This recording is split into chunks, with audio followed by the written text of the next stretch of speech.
L'idée de cette histoire, ça vient de mon désir de filmer ce paysage spécifique. C'est la ville d'Orlindac, c'est à côté des Récifs, c'est une région métropolitaine. J'aimais bien l'image de cette lieu, que c'est vraiment quelque chose de banal pour les gens de là-bas, mais j'ai trouvé qu'il avait des étrangetés, des choses spécifiques qui sortaient bien dans l'image. Une chose bien particulière, sont ces bâtiments-là il n'y a personne, les villes plus là sont abandonnées et la nature commence à prendre les bâtiments pour elle-même. Et je pense que ça rendrait une image vraiment intéressante et il résume un peu tout ce qu'on veut parler au long du film. Je pense que le film a un propos politique parce qu'à ce moment au Brésil, la politique elle est partout. On tout ce qu'on fait, et surtout sur l'art. On vient d'avoir un coup d'État qui a réitéré le pouvoir, un président qui a commis aucun crime. Et ils ont monté au pouvoir des gens en gouverne illégitimes, machistes, élitistes. Et une des premières choses qui étaient faites, c'était l'institution du ministère de la Culture. Donc le cinéma, au ces moments, l'art, au ces moments, c'est notre arme de résistance. Je pense que le film il a pris bien ce contexte-là. Le titre, c'était une question je pensais beaucoup. Il avait un autre titre avant, mais après qu'il ait filmé les dernières versions du scénario, elle était prête. Je commençais à voir que le film, il était beaucoup économique avec des mots.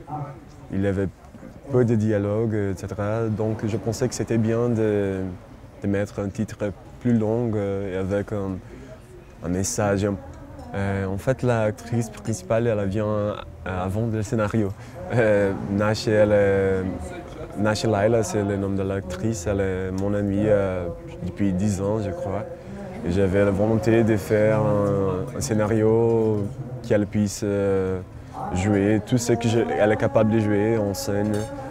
Et quand j'ai commencé à écrire, j'ai pensé déjà à elle pour le personnage.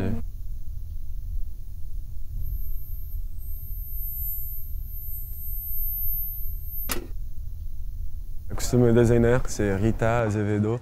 Elle a bien aidé la construction des personnages pour moi et pour l'actrice Nash. Et en fait, tout ça, tous les costumes des films viennent beaucoup d'observation. C'était surtout ça, on a passé beaucoup de temps dans ces quartiers-là, observant des gens. Et à partir de ça, on a construit cette narrative de la costume. Il est bien narratif, cette costume, il dit beaucoup, parce qu'on avait peu de temps pour parler de ce personnage-là. Le film se passe dans une journée, et donc toute l'information qu'on pouvait avoir, c'était important pour dire qui est cette personne, qui est cette femme.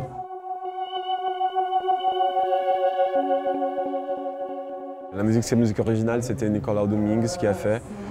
On est parti d'une chose qu'on ne voulait pas vraiment, quelque chose de très... On ne voulait pas une mélodie, mais des bruits qui commencent à avoir un petit bâtiment, un petit rythme, mais pas vraiment une mélodie, quelque chose un peu effrayant. C'est après ça, Nicolas, il a rendu cette musique qu'il y a là dans les films.